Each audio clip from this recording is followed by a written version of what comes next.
We're going to branch a little bit off of that segment into our next segment. We're going to talk about Cisco AI stories. We have been saying this all day, starting with the keynote at the top of the day. AI is no longer something that is a future concept. AI is here. AI is now. It is reshaping industries at a pace that really none of us probably anticipated. Last month, there was an exclusive group gather of some of the world's most influential leaders in AI and business and academia, and they gathered at the Cisco AI Summit to look at the different opportunities, the challenges, that future implications of AI. And I wanted to share some of the key takeaways, some of the top insights they carried away that I thought was so interesting. Data-driven AI is going to reshape entire industries. Oliver talked about that this morning in the keynote. If your organization is not onboarding AI, that is going to be a net negative. We will be left behind. It's just that simple. The summit talked about AI's role in human well-being, which I thought was amazing. It is so much larger than we thought. It's supporting and driving mental health and productivity and work-life balance in unique ways. AI models are evolving beyond human intelligence, starting to include math and physics and scientific research. All of these new ways that AI is going to impact our lives. It is only going to speed and speed and speed from here. Really exciting. All right, as I promised a few minutes ago, Rob Boyd is here in the studio with Martin Lund, our VP of Common Hardware Group at Cisco, who did a great job in the keynote this morning. They're going to talk about the role of Silicon One in AI. Rob, let's head over to you. Out of the motion. Fantastic, Steve. Thank you so much. But I want to make sure that we don't take any accomplishments away from my current guest. But he's an EVP, as I understand it. And so the E is certainly worth having with the VP. But Martin, welcome to not only to our studio, but to Cisco. Thank you very much. I was worried. Did I get it right? Absolutely. Okay. I was worried that maybe I had gotten a demotion while I was out of the office, but There's a letter waiting for you in the studio when you step out. We just need you to sign a few things. thank you for letting me know. It was nice. Yeah, don't worry. We don't let Steve control anything. Let's talk about, you're new to Cisco, but you have a background in a lot of very interesting and very related industries. Do you mind giving me the short version of what brings you here? Yeah, for sure. I've been doing networking and switching and routing since, beginning of when the Earth started to cool. Okay. Yeah, So a little while. So in the early 90s, and I was part of various things back in the 90s, but probably the most Intel switching we did, and then I joined a company called Broadcom. At the time, wasn't very big. I've heard of them. Yeah, and you made it big. I was there running the switching business, or building up the switching business. Spent 12 years of that, of my life. Yeah. Building that with my bare hands. With my bare hands, I built that. That's amazing. Yeah. Well, okay, but I moved on. I saw the light and moved on.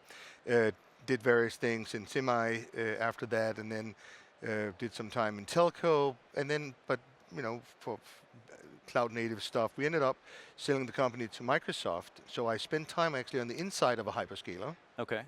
So I've been sort of on the systems level, the semi level, and transistor level. So I've been seeing the whole perspective, and I had the opportunity to meet with Chuck, and I got enticed and really inspired by the opportunity to kind of bring back a lot of technology leadership and this vision of co-optimizing from the system, from the software to the system, to the silicon, to the optics level, because this is what we need to do. It's I call it full stack innovation. Yeah. That is the only place in the industry today, outside for networking, that it happens, and I'm very, very excited about that. Well, and I wanted to talk to you about Silicon One specifically. So it's not new silicon that we've had. We've had versions of this, but you've made some announcements about what we've come out with in Silicon One. I wonder if you could refresh for us and me. And then I want to ask you why. But let's start with what's been announced. How do you describe Silicon One, and what's important about what's been announced? Yeah, we've had Silicon One, talked about it for a handful of years externally, and we have a number of products. We actually have 40 systems that are shipping with Silicon One in them. I didn't realize there was that many. And what we announced today, what got announced on this part of Cisco Live here, was we have 3 new families that we have introduced. So before we had 2 families, the G and the P series. Okay. And now we have 3 more. That's the K series, Okay. which is service provider focused, but also has capabilities for other things. But the K series, it's the E series that is part of the Hyper Shield announcement with Okay. the DPUs and all this good stuff. So that's for the enterprise data center, and then the A series, which is part of the Agile Services announcement we did. So these are new product families that are fueling many new products at Cisco. Well, I feel like with everybody talking about AI, it's like we're hyper-focused, not to use the word hyper too often, around GPUs. And what's the role of silicon, and how does that play for Cisco? Why is it important? Well, let's start with this. Why are we in the silicon game? Why does Cisco spin its own silicon? Well, that's a great question, and the fact that we have to go a step back is like, well, we've been doing ASICs, which is silicon, Yeah. for 35 years or something like that. Feels like a deeper step.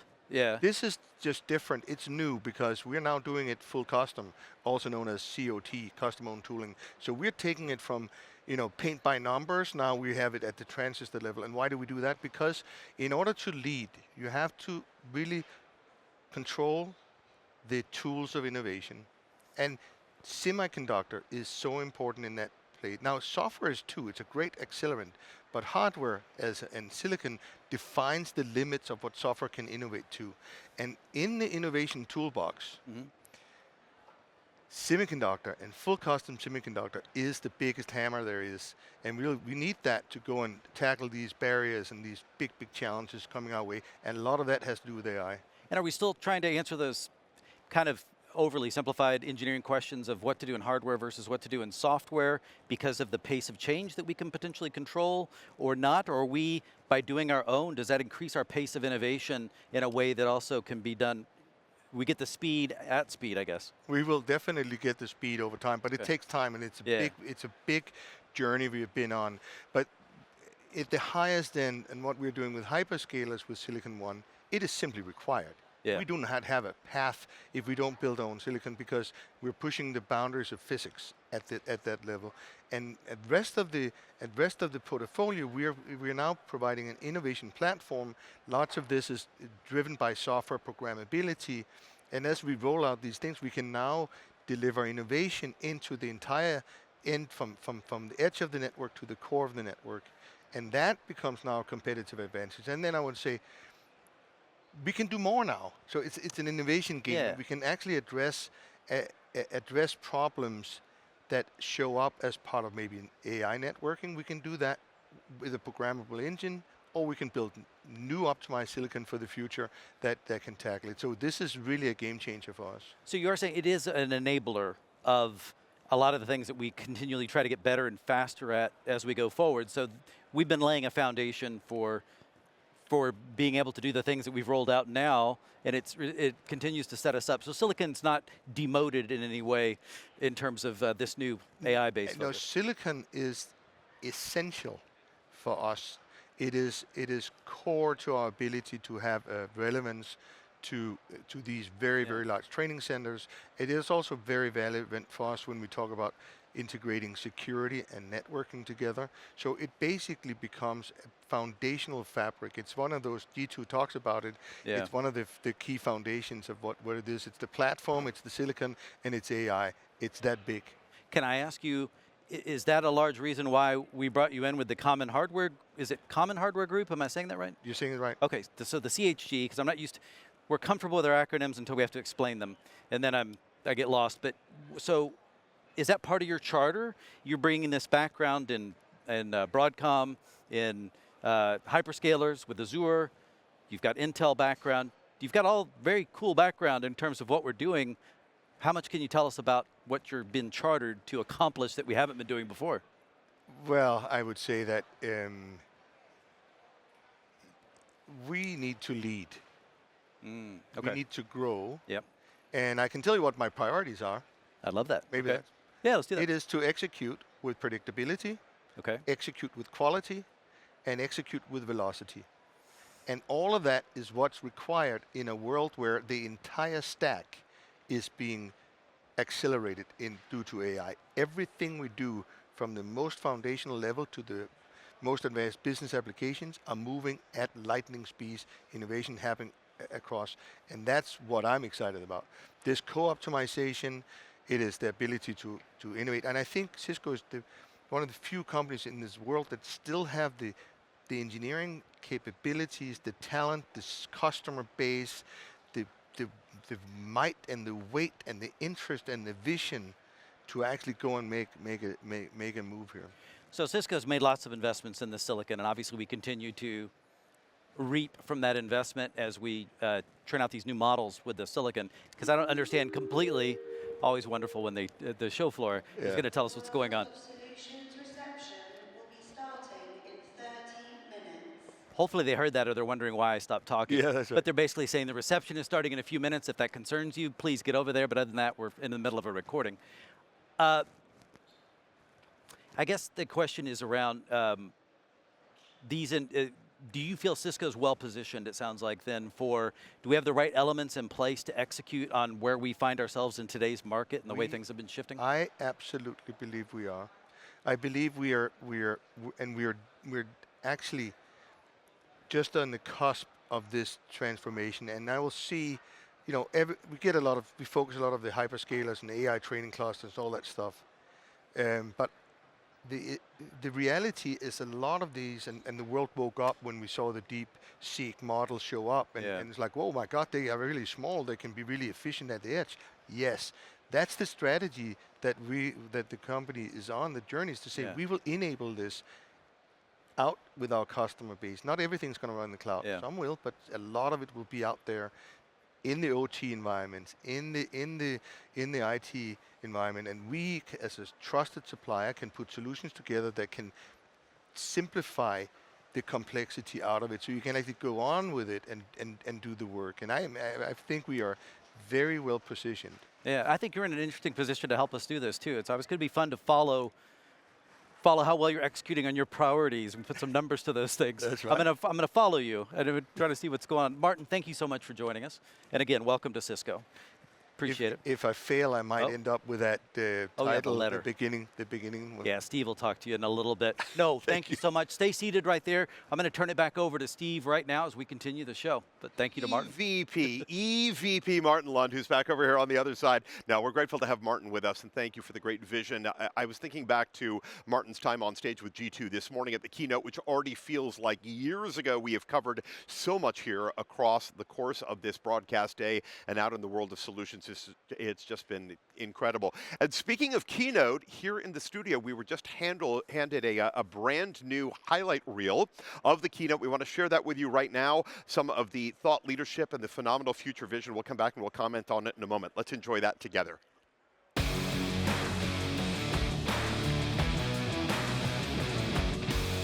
Good morning, everybody. Welcome to Cisco Live. Yes, I'm talking about 40 years because we're celebrating our birthday. So to all of you that have been part of the journey and to everybody at Cisco, happy birthday.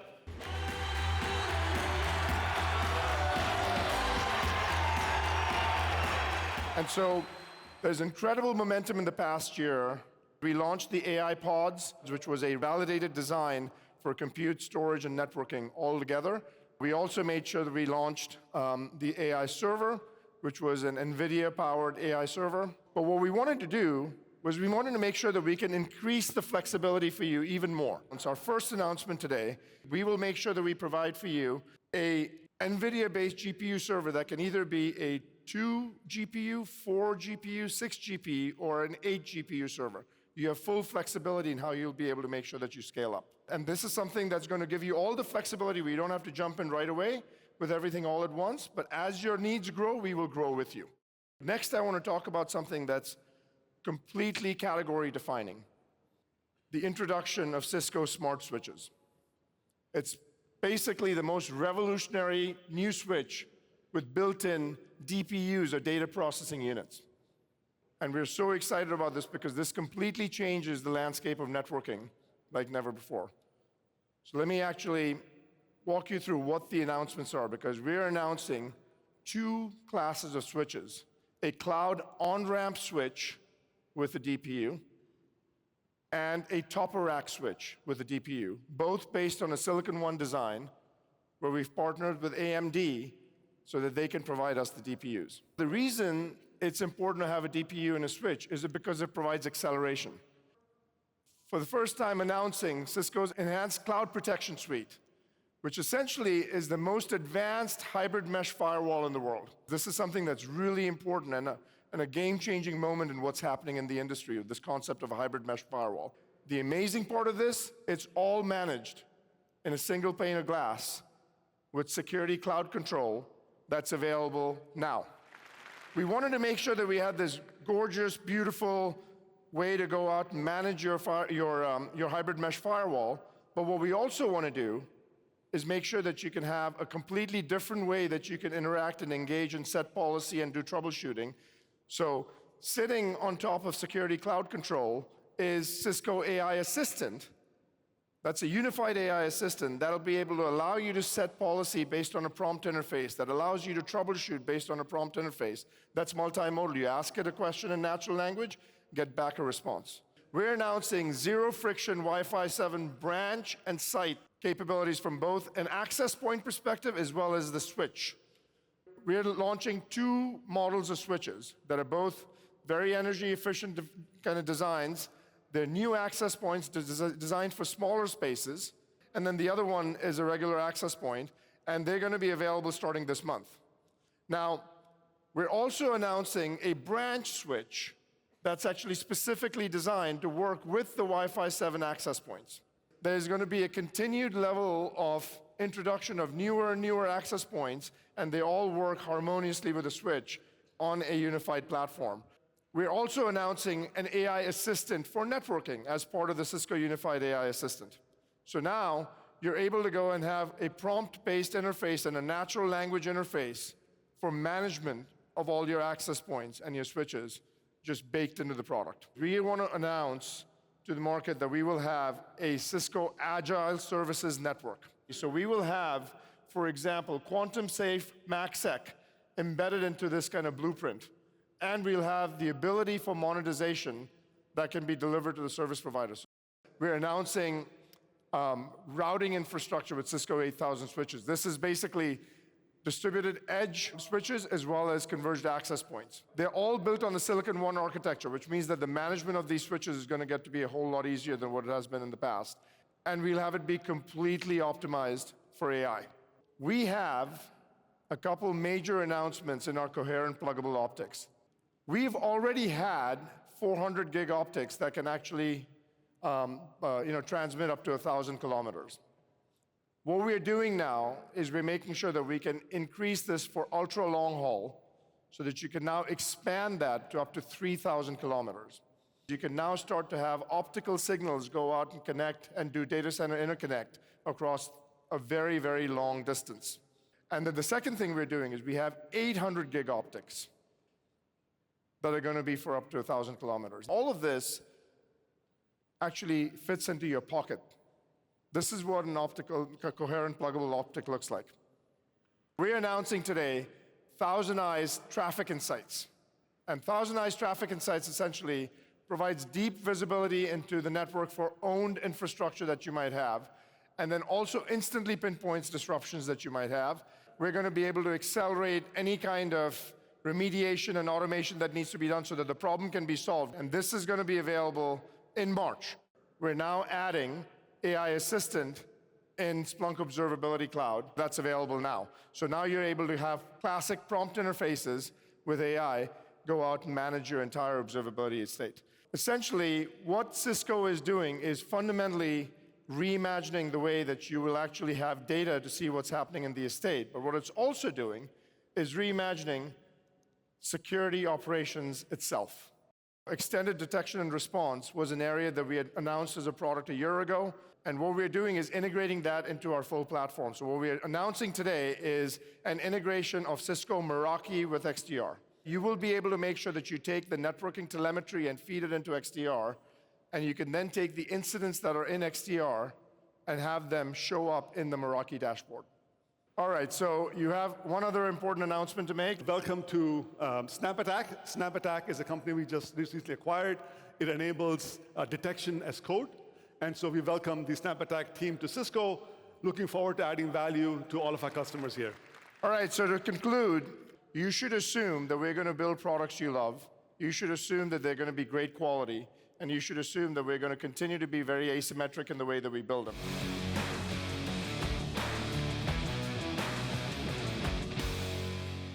I can't even believe that was, what, 8 hours ago? It's amazing how much we have covered since then, all the center stage sessions and the executive interviews and everything that we've been able to look at and all of the announcements that were made this morning. We're going to go into that a little bit in a moment because on set with me here in the studio, hello, Alpa Tankaria. Hello, Rob Boyd.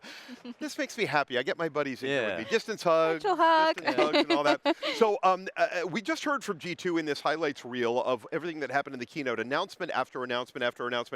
I counted, and I don't know if I'm wrong here, 3, 9, 13, 18-ish announcements just in this morning's keynote. It seemed like they're just rolling and rolling and rolling, and I'm sure the two of you have been talking about some of those announcements all day, right, Rob? Yes, off and on. I got a chance to talk to G2 a little bit earlier, and I didn't realize what the number was. I haven't stopped to try and count it, but it felt like it was going to be something hard to remember, and I don't know if I could even do one of those at this point. My brain is a little bit mushy.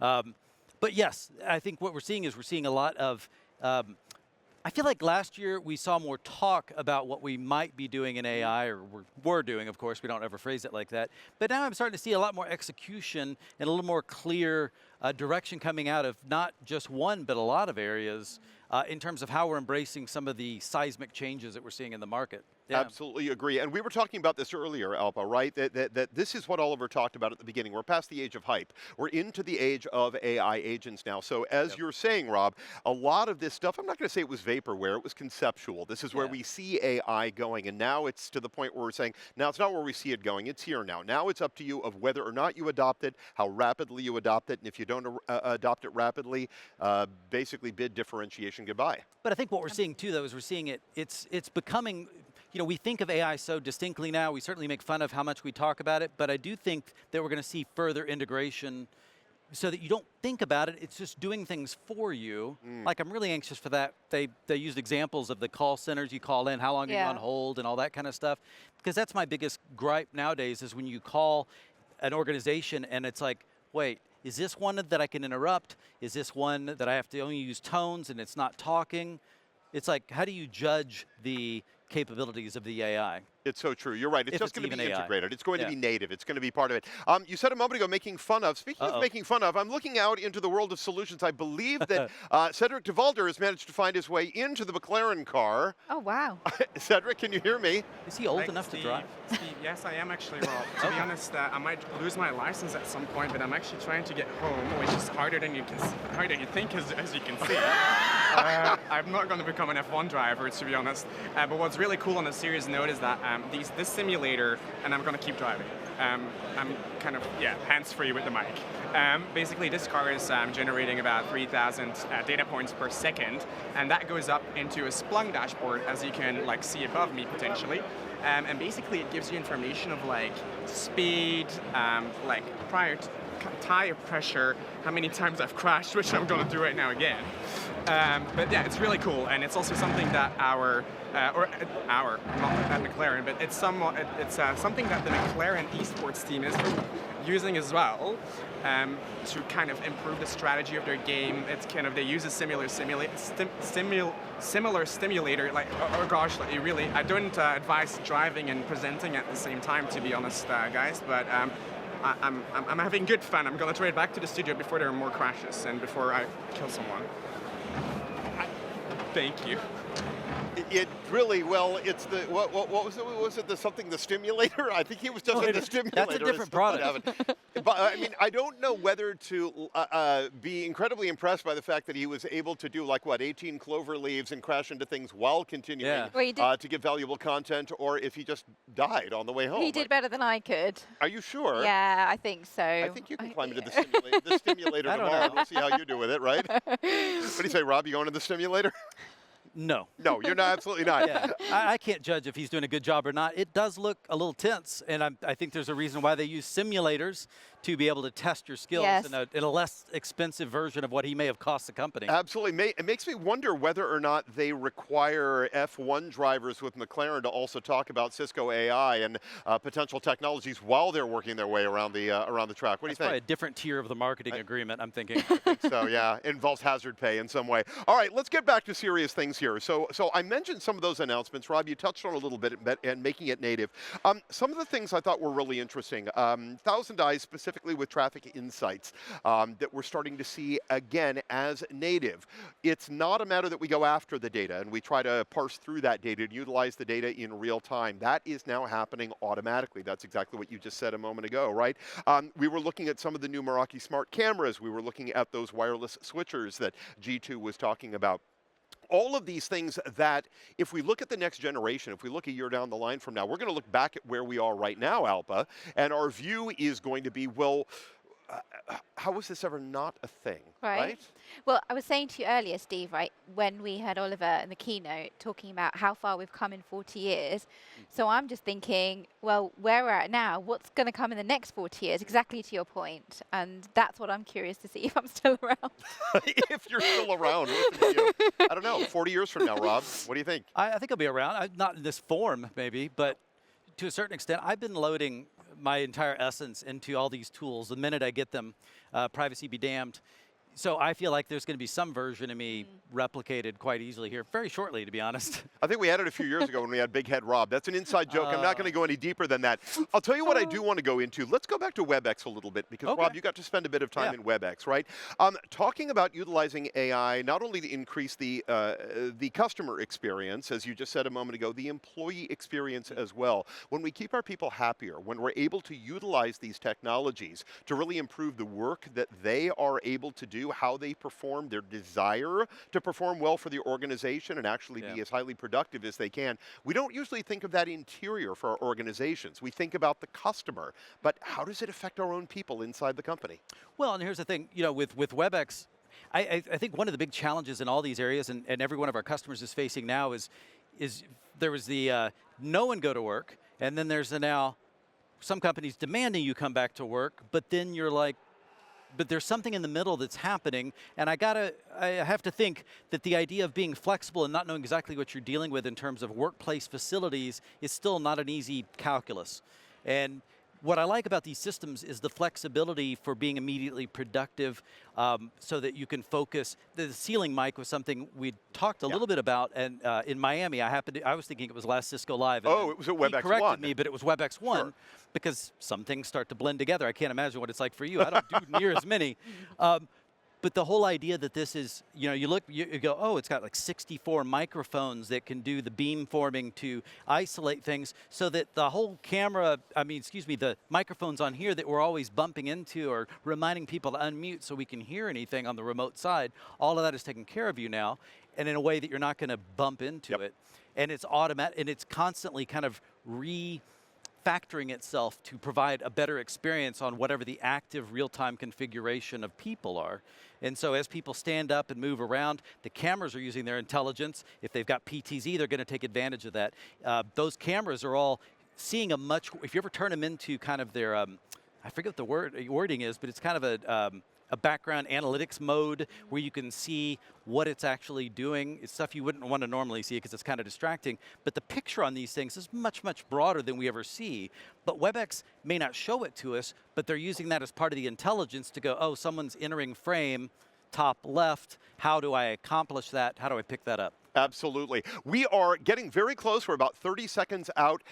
It has been such a joy to be with you guys today. Cedric is out there somewhere on the show floor. I'm sorry that he's not here with us, but he is here with us in spirit tonight, and he will be with us all day tomorrow for more exclusive behind-the-scenes conversations, great executives, more of the sessions coming to you from Center Stage. Stay with us here on the broadcast. It is such a pleasure to be with all of you. Keep reaching out on social media. Have a great night. We will see you right back here tomorrow. Bye-bye, everyone.